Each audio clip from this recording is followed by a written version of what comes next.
जय माता रानी। आप देख रहे हैं आरती राधा 87 चैनल। तो दोस्तों, आप लोग कैसे हैं? मैं आशा करती हूँ कि माता रानी की कृपया से आप लोग खूब अच्छे होंगे। माता रानी की कृपया से खूब आप लोग खुश रहिए। तो मेरा भी 9 दिन का व्रत है। मैं बिल्कुल फलाहार रहती हूँ। सेंधा नमक भी मैं नहीं खाती हूँ। 13 अध्याय मेरे को डेली करना पड़ता है। 2 घंटा लग जाता है। इतना तेज करती हूँ फिर भी 2 घंटा लग जाता है। तो इसी चलते मेरे को वीडियो देने में आलस आता था थोड़ा, क्योंकि 9 दिन का व्रत बहुत कठिन हो जाता है। ये तो माता रानी की कृपया से मेरा पार हो जाता है। उनकी कृपया से कुछ पता नहीं चलता है। तो चलिए मैं बता रही हूँ कि 2025 में कन्या पूजन किस दिन करना चाहिए। 8वीं को करना चाहिए या 9वीं को करना चाहिए, हवन किस दिन करना चाहिए, 8वीं को करना चाहिए या 9वीं को करना चाहिए। चलिए सभी बातों को जानिए। तो देखिए, कन्या पूजन कुछ लोग 8वीं को करते हैं और कुछ लोग 9वीं को करते हैं। कुछ लोग हवन 8वीं को कर देते हैं, कुछ लोग हवन 9वीं को करते हैं। तो जिनको 8वीं को कन्या मिल जाएगी तो 8वीं को खिला देंगे, हवन भी कर देते हैं। और कुछ लोग 9वीं को करते हैं। तब मैं तो 9वीं को करती हूँ, क्योंकि 9वीं को थोड़ा ज़्यादा अच्छा होता है, क्योंकि उस दिन 9 दिन का व्रत पूर्ण होता है। तो उसी दिन मैं हवन करती हूँ, उसी दिन मैं कन्या पूजन भी करती हूँ। थोड़ा काम तो ज़्यादा हो जाता है, क्योंकि पूजा भी करना पड़ता है, बनाना भी पड़ता है, हवन भी करना पड़ता है। तो थोड़ा मेहनत तो ज़्यादा होता है। तो मैं उसी दिन हवन करती हूँ, उसी दिन कन्या पूजन करती हूँ। तो जो लोग 2 दिन के व्रत रखे हैं और लास्ट में 8वीं के व्रत रखेंगे, 2 दिन वाला लोग, तो वो लोग भी कन्या पूजन करेंगे, वो लोग भी हवन करेंगे। ये नहीं कि मैं 2 दिन के की हूँ तो मैं नहीं करूँगी, नहीं, उन लोग को भी जरूरी है करना। 8वीं का मन है तो 8वीं का कीजिए, 9वीं का मन है तो 9वीं का कीजिए। तो जो लोग 2 दिन के व्रत किए हैं तो उनको 9वीं के दिन व्रत का पारण कर लेना चाहिए, क्योंकि 9वीं के दिन वाला पारण 2 दिन वाला लोग व्रत करते हैं। क्योंकि जब 8वीं को खिलाएंगे तो उस दिन कन्या खिलाकर और हवन कर कर 9वीं के दिन पारण करेंगे। और 9वीं के दिन अगर हवन और कन्या पूजन कर रहे हैं तो 9वीं के दिन अपन इसी सब काम करके व्रत खोल लेंगे 2 दिन वाला लोग। और जो लोग 9 दिन के व्रत किए वे अपना 10वीं के 2 अक्टूबर को व्रत खोलेंगे, क्योंकि मैं भी 2 अक्टूबर को ही व्रत खोलूंगी। क्योंकि 9 दिन का तो व्रत पूर्ण होना चाहिए। ये नहीं कि मैं 9वीं खिला दी तो मेरा व्रत पूरा हो गया और कन्या पूजन कर दी तो मैं 9वीं के दिन खा लूँ। नहीं, उस दिन आपको नहीं खाना है बिल्कुल, क्योंकि आपका 9 दिन का व्रत पूर्ण होना चाहिए। इसीलिए 9 दिन का व्रत पूरा करने के बाद 10वीं में जाके पारण करते हैं। 10वीं के दिन पारण होता है। तो 2 अक्टूबर के मैं भी पारण करूँगी। तो चलिए मैं ये सब बात आपको बता दी कि कैसे क्या करना है। देखिए, कुछ लोग का रहता है कि पहले हवन करे कि पहले आरती करे, बहुत लोग का ये मन में रहता है। तो देखिए, पहले तो आपको मंदिर में आपको जहाँ चौकी लगाई है, आपको पहले तो पूजा करना है।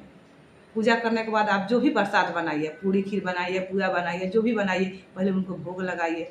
भोग लगाने के बाद आप जो भी आप मिठाई हो, फल हो, जो भी कुछ हो, सब चढ़ा दीजिए। चढ़ाने के बाद कुछ लोग श्रृंगार का सामान 8वीं को चढ़ाते हैं, कुछ लोग नहीं चढ़ाते हैं। तो श्रृंगार का सामान है तो श्रृंगार का सामान भी चढ़ा दीजिए। बहुत लोग 8वीं को चढ़ा देते हैं, नहीं कोई 8वीं को चढ़ा पाया तो 9वीं को चढ़ाएंगे। तो ये सब चीज़ कर कर पूजा पाठ करने के बाद, पाठ कर रहे तो पाठ कर लीजिए, दुर्गा चालीसा कर रही है तो दुर्गा चालीसा कर लीजिए। तो पूजा करने के बाद फिर आपको हवन करना है। हवन करने में सबसे पहले गणेश जी के नाम से दिया जाता है। उसके बाद 9 देवी के दीजिए, बजरंग बली के दीजिए, शंकर जी के नाम से दीजिए। जितना देवी देवता है उनके नाम से आप हवन करते जाइए। हवन करने के बाद आपको आरती करना है, क्योंकि सारा देवी देवता को हम हवन करेंगे तो उसके बाद तो आरती करेंगे। ये नहीं कि पहले आरती कर लेंगे उसके बाद हवन करेंगे।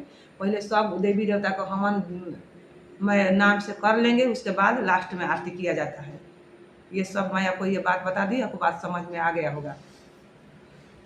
उसके बाद आप जिस दिन कन्या घर में ला रही है तो उस दिन क्या करना, घर में ला रही है तो कन्या पूजन जब आप ला रही है तो पहले एक थाली हो, पतीला हो, जो आपके पास हो, उस पात्र में आप पानी ले लीजिए। कन्या को पैर धो लीजिए, 9 कन्या का पैर धो लीजिए। भैरव बाबा है, भैरव बाबा को भी धो लीजिए। उसके बाद पैर पोछ दीजिए। पैर पोछ कर आप जो आसन लगाइए, आसन पर बैठा दीजिए। बैठाने के बाद फिर आपको क्या करना है, तिलक चंदन लगा लीजिए। एक दीपक तैयार आपको करना है, क्योंकि माता के रूप 9 देवी में आप पूजा कर रही है, कन्या खिला रही है, तो आपको आरती नहीं करना है, दीपक थोड़ा देखा देना है। घुमा देना है। 9 देवी का, भैरव बाबा का भी जो है लंगूर कहा जाता है, उनको भी देखा दिया जाता है। फिर उनको आप महावर लगा दीजिए पैर में, चंदन तिलक लगा दीजिए, चुंदरी ओढ़ा दीजिए। ये सब काम करने के बाद फिर आप खाना जो भी बनाइए, पूरी खीर पूरा जो थाली में आप खिलाइए। अब प्रसाद जो जब थाली में खाना आप दे रही है, तो आपको पहले से क्या करना है कि एक आप थाली ले लीजिए, कोई या कटोरी ले लीजिए, उसमें से थोड़ा थोड़ा प्रसाद 9 देवी से आप निकलवा लीजिए, क्योंकि ये होगा आपका प्रसाद बन जाएगा। माता रानी अपना हाथ से निकाल निकाल कर उसमें दे देती है, तो ज़रूर आप निकलवा लीजिएगा। उसके बाद आपको क्या करना है कि उनको जब खाना हो जाएगा, तो फिर उनको आप दक्षिणा दीजिए। दक्षिणा देने के बाद फिर उनको आपसे जो दक्षिणा हो, 21 हो, 11 हो, 51 हो, आपको जो भगवान दिए वो अनुसार उनको दक्षिणा दीजिए। फिर उसके बाद उनको आप श्रृंगार का सामान दीजिए, आप जो भी लाई हो। बहुत लोग हेयरबैंड ले आते हैं, बिंदी छोटा छोटा ले आते हैं, वस्त्र ले आते हैं, आपका जो भी हो। थाली में बहुत लोग खाना खिलाते हैं, स्टील के थाली में। मैं भी स्टील के थाली में खाना खिलाती हूँ। अगर नहीं है तो डिस्पोजल में भी खिलाया जाता है। ये नहीं है कि थाली का जरूरी है, आपको जो भी शक्ति है वो उतना ही अनुसार करिए। और आप उनको श्रृंगार का सामान हल्का फुल्का उनको दान जरूर दीजिए, आपसे जो सपरे। तो ये सभी कार्य करने के बाद उनसे आप पैर छूकर उनसे आशीर्वाद आप जरूर लीजिएगा, क्योंकि आशीर्वाद लेना बहुत जरूरी होता है।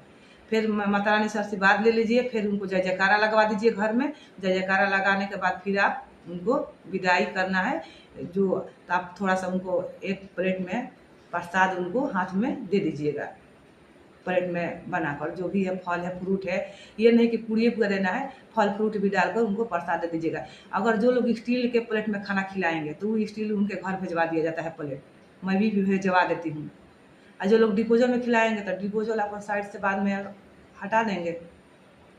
स्टील वाला खिलाने वाला आदमी उनको घर भिजवा दिया जाता है, उन्हीं को भी दे दिया जाता है, और नहीं तो बाद में भिजवा, कोई दिक्कत नहीं है। मैं तो उसी समय साथ में दे देती हूँ, लोग लेते जाते हैं प्लेट। आया पर आपको अलग से भी और कुछ दान देना है तो आप अलग से दान करिए। तो चलिए, ये मैं सभी बातें बता दी आपको। और 10वीं के दिन आप 9 दिन वाला व्रत वाला लोग 10वीं के दिन 2 अक्टूबर को पारण करेंगे। पारण में 6 बजे के बाद से 8 बजे के तक ले आप जो पारण करने में कोई समस्या नहीं है। 6 बजे के बाद आप तो 10वीं के दिन देखिए आप पारण करिएगा। तो देखिए, मैं एक बात भूल रही हूँ, उस दिन कलश विसर्जन के लिए, क्योंकि मैं अलग से फिर वीडियो बना पाऊंगी कि नहीं बना पाऊंगी। कलश विसर्जन के मैं बता रही हूँ कि आप 10वीं के दिन सुबह नहा धोवा लीजिएगा। नहाने के बाद आप कलश विसर्जन कर लीजिएगा पारण करने से पहले।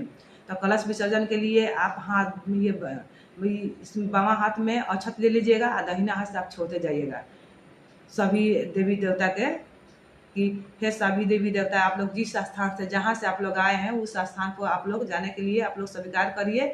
मैं ये मुझसे जो भी कुछ गलती सही हुई है तो मुझको क्षमा करिए, मैं क्षमा मांग रही हूँ। अनजान में जान में मेरे से जो भी कुछ गलती हुई तो मुझे क्षमा आप लोग करिए। तो आप क्षमा प्रार्थना मांग लीजिएगा। वो चावल आप उसमें छोड़ते जाइएगा कि आप लोग जिस स्थान से जिस दिशा से आप लोग आई है उस दिशा में आप लोग जाने का स्वीकार करिए। जब भी फिर मैं आपको बुलाऊं, आह्वान करूं, तो आप लोग चल कर आइए। जब भी मैं आप बुलाऊं तो आप लोग चल कर आइएगा। तो आप लोग जिस दिशा से आइए उस दिशा से आप लोग स्वीकार करिएगा आप लोग जाने का। मेरे से जो भी कुछ गलती सही है सो मुझे माफ़ करिएगा, क्षमा करिएगा। ये सब बोलकर फिर आपको कलश हिला देना है। कलश हिलाकर फिर नारियल उतार दीजिएगा तो आपका कलश विसर्जन हो जाएगा। फिर उसमें जो जवारा है, तो जवारा को क्या करना है, पहले तो भगवान को चढ़ा दीजिएगा। जो भी है आपका मंदिर में, बजरंगबली, हनुमान जी है, कृष्ण जो भी है, उनको चढ़ा दीजिएगा। चढ़ाने के बाद आपका जो भी घर का परिवार हो, महिला हो, बच्चे हो, पुरुष हो, हस्बैंड हो, उनको कान्हा पर रख दीजिएगा। फिर उसमें से उसको थोड़ा आप तिजोरी में भी रख दीजिएगा, क्योंकि तिजोरी में रखना जरूरी होता है, मैं भी रखती हूँ। तो ये जय को तिजोरी में रख दीजिएगा। और देखिए, कलश का जो पानी है, मैं ये बात भूल रही थी, कलश का पानी जो है वो पूरा घर में आम का फूल है उसी में लेकर पूरा छींटा लगा दीजिएगा।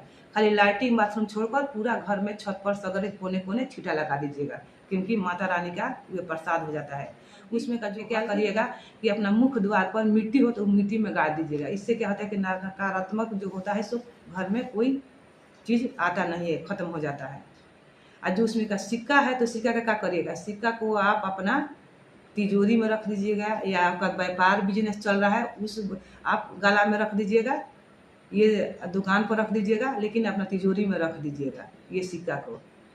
ये सभी बातों मैं इससे विसर्जन के भी मैं भी इसीलिए बता दी कि देखिए विसर्जन कि हो सकता है कि मैं वीडियो भी नहीं दे पाऊँ, क्योंकि 10वीं के दिन आप पारण करिएगा तो आपको कैसे कैसे कि आप पहले विसर्जन करने ही के बाद तो पारण करिएगा। तो मेरे को मैं भूल रही थी, मेरे को याद पड़ा, मैं बता दी कि विसर्जन कर लीजिएगा। विसर्जन करने के बाद उसके बाद आप व्रत का पालन आप करिएगा। नारियल जो है तो नारियल उसको खाया नहीं जाता है, क्योंकि नारियल को कभी तोड़ को नहीं खाना चाहिए। बहुत लोग तो कहते हैं कि नारियल फोड़ फाड़ कर हम लोग प्रसाद के रूप में खाते हैं, लेकिन शास्त्र में अगर बताया गया है कि नारियल नहीं तोड़ कर खाना चाहिए, क्योंकि हम 9 दिन माता के रूप में उनको हम पूजा की है, हवन सभी देवता के हम की है, उसमें पूजा पाठ उनको माँ के रूप में की है, तो उनको हम फोड़ कर कैसे खा जाए। शास्त्र ही हमारा नहीं कह रहा है कि नारियल फोड़ कर खाइए। आप उसको क्या करिएगा कि आप अपना तिजोरी में लाल कपड़ा में, चाहे जो माता रानी का जो लाल हम लोग ये ब्लाउज के पीस में नारियल को तो उसी में आदमी रख देता है, तो अपना तिजोरी में रख दीजिए, या अपना पूजा का मंदिर में रख दीजिए, या अपना किचन में रख दीजिए। तो मैं तो चैत्र ये कुआर नारायण दो हो जाता है, तो मैं अपना अलमारी में भी रखी हूँ, तिजोरी में, पूजा का स्थान पर भी है, क्योंकि साल में 2 बार हो जाता है। किचन भी रखना है तो किचन में रख दीजिए, कोई भी स्थान पर रख दीजिए। अब जिनको लग रहा है कि ज़्यादा हो गया, क्योंकि साल में 2 नवरात्रि होता है, तो पानी में भी उनको आप विसर्जन कर सकती है। लेकिन ये इसको आप फोड़ को मत खाइएगा, क्योंकि फोड़ को नहीं खाया जाता है। शास्त्र में ये नहीं बताएगा कि फोड़ को खा लीजिए, क्योंकि खुद सोचिए कि माता रानी को हम माँ के रूप में पूजा उनको की है, उसमें सारा देवी देवता का आह्वान की है, तो उनको हम फोड़ तोड़ कर कैसे खा जाए। आपको हम पूजा करें, हम आपको फोड़ कर खा जाए, तो ये लोग देखिए वीडियो बनाना बड़ा बात नहीं है। सबसे वीडियो क्या बनाना चाहिए ये सबसे बड़ा बात होता है। ये नहीं कि वीडियो हम जौन मन तौन वक्त दिए बना दिए, ये तो सबसे बड़ा बात होता है कि क्या हमको बोलना वीडियो में। तो ये सब शास्त्र के अनुसार बात बताना चाहिए। ये नहीं कि मन में हमारा मन में आए हम तो खा जाते हैं, हम तो फोड़ कर प्रसाद वितरण कर देते हैं, ये गलत बात है। ये तो मन वाली बात हो गई ना। शास्त्र से तो कुछ आपको बात आ नहीं रहा है, तो मन में हमारा हम लोग तो प्रसाद खा जाते हैं, प्रसाद हम लोग तो बांट देते हैं। शास्त्र में देखिए ना, शास्त्र क्या कह रहा है। तो ये मैं विसर्जन के भी आपको मैं बता दी कि क्या कैसे करना है। विसर्जन आप करके आप उस दिन पारण आराम से कर लीजिए। पारण करके आपको व्रत सारा पूर्ण हो जाएगा। तो चलिए मैं सभी बात आपको मैं बता दी। अगर ये मेरा वीडियो आपको अच्छा लगे तो आप लाइक एक सब्सक्राइब जरूर करिएगा, वीडियो को लाइक करिएगा और चैनल को सब्सक्राइब करिएगा। अब मेरा ये फेसबुक है, तो फेसबुक को भी आप लोग फॉलो जरूर करिएगा। उस पर मैं भी वीडियो अभी तो डाल नहीं रहा, इंस्टाग्राम पर आप लोग फॉलो जरूर करिएगा। तो ये वीडियो आपको अगर अच्छा लगे तो लाइक या सब्सक्राइब और माता रानी जरूर लिखिएगा। तो चलिए ओके बाय, राधे राधे।